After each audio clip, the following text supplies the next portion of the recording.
श्रीमद भागवत महापुराण स्कंद 5 अध्याय 15. भरताच्या वंशाचे वर्णन.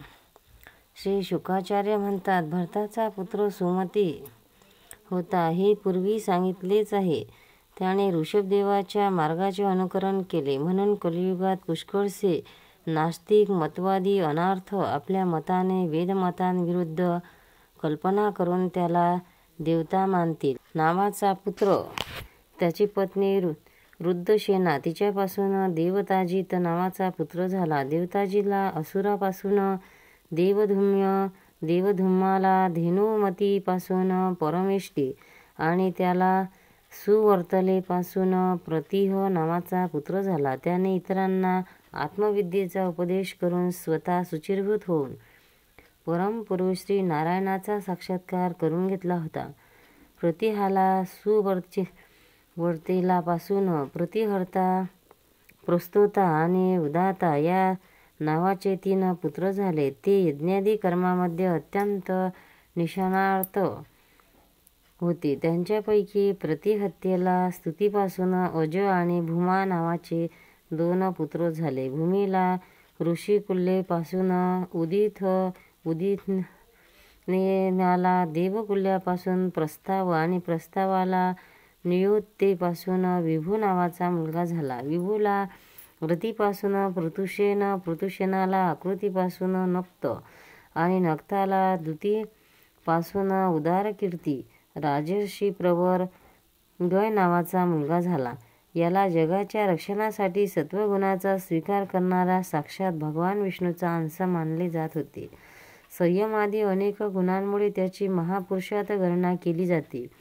त्याने प्रजेचे पालन पोषण, मनोरंजन, लालन आणि शासन इत्यादी करून तसेच निरनिराळ्या यज्ञाचे अनुष्ठान करून निष्काम भावनेने केवळ भगवत प्राप्तीसाठी आपल्या धर्माचे आचरण केले. त्यामुळे त्याची सर्व कर्म सर्वश्रेष्ठ परमपुरुष परमात्मा श्रीहरींना समर्पित होऊन ती परमार्थरूप होऊन गेली होती. त्यामुळे तसेच ब्रह्मवेत्या महापुरुषाच्या चरणसेवेने त्याला भक्तियोगाची प्राप्ती झाली. नंतर सदैव भगवत चिंतन करून त्याने आपले चित्त शुद्ध केले आणि देहादी अनात्म वस्तूविषयी मी माझेपणा नाहीसा करून तो आपल्या आत्म्याला ब्रह्मरूपाने अनुभवू लागला. एवढेच असून तो निराभिमानपणे पृथ्वीचे पालन करीत राहिला. हे परीक्षिता, प्राचीन इतिहास जाणणाऱ्या महात्म्यांनी राजर्षी गयाच्या संबंधी अशा यशोगाथा गायली आहे. महाराज गय याचे बरोबर आपल्या कर्मांनी कोणता राजा करू शकेल? तो भगवंताचा अंशावतारच होता. त्याच्याखेरीज दुसरा कोण अशा प्रकारे यज्ञाचे यथाशास्त्र अनुष्ठान करणारा, स्वाभिमानी, अत्यंत ज्ञानी, धर्माचे रक्षण करणारा, लक्ष्मीवान, सत्पुरुषात अग्रगण्य आणि संतांच्या सच्चा सेवक असू शकेल? सत्संकल्प करणाऱ्या परमसाध्वी, श्रद्धा, मैत्री, दया इत्यादी दक्षकन्यांनी मोठ्या आनंदाने त्याला नद्यांच्या पाण्याने अभिषेक केला होता. तशीच त्याची इच्छा नसतानाही गाय जशी आपल्या वासराला स्नेहाने पानाहून दूध पाजते, त्याप्रमाणे पृथ्वीने त्याच्या गुणांवर संतुष्ट होऊन प्रजेला धन, रत्ने इत्यादी इच्छित वस्तू दिल्या होत्या. त्याला कोणीही इच्छा नव्हती तरी सुद्धा वेदोक्त कर्मांनी त्याला सर्व प्रकारचे भोग दिले. राजाने युद्धभूमीवर त्याच्या युद्धकौशल्याचे संतुष्ट होऊन त्याला अनेक प्रकारच्या भेटी दिल्या आणि ब्राह्मणांनी त्याच्या धर्माने संतुष्ट होऊन परलोकात मिळणाऱ्या आपल्या धर्मफळाचा 1/6 भाग त्याला दिला. त्याच्या यज्ञात मोठ्या प्रमाणावर सोमपान केल्याने इंद्रधुंद झाला होता.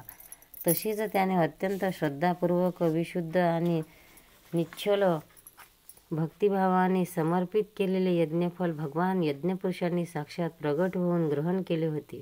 ज्यांच्या तृप्त होणाऱ्या ब्रह्मदेवापासून देवता, मनुष्य, पशुपक्षी, वृक्ष आणि गवतापर्यंतचे सर्व जीव तात्काळ तृप्त होतात.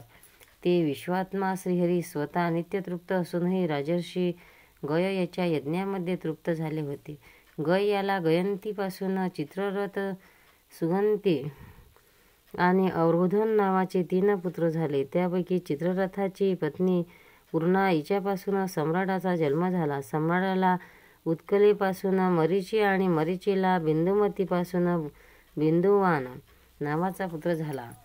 सर्गेपासून मधु आणि मधुला सुमनेपासून वीरव्रत आणि वीरव्रताला भोजेपासून मंथु व प्रमंथु नावाचे 2 पुत्र झाले. त्यापैकी प्रणंथुला सत्यापासून भैवन, भोवनाला दूषणेपासून त्वष्टा, त्वष्ट्याला विरोचनापासून विरज आणि विरजाला विशुची नावाच्या पत्नीपासून शतजित इत्यादी 100 पुत्र व 1 कन्या झाली. विरजाविषयी हा श्लोक प्रसिद्ध आहे. ज्याप्रमाणे भगवान विष्णू देवतांची शोभा वाढवतात त्याप्रमाणे हा प्रियव्रत वंश यामध्ये सगळ्यात शेवटी उत्पन्न झालेला राजा विरज याने आपल्या सुयशाने विभूषित केला होता. गोपाल कृष्ण भगवान की. भक्तांनो, व्हिडिओ आवडल्यास व्हिडिओला लाईक करा, शेअर करा, सबस्क्राईब करा. तसेच बाजूला असलेल्या बेलवर क्लिक करा म्हणजे याच्या पुढील सर्व व्हिडिओ तुम्हाला सर्वात आधी मिळत जातील. जय श्री कृष्ण.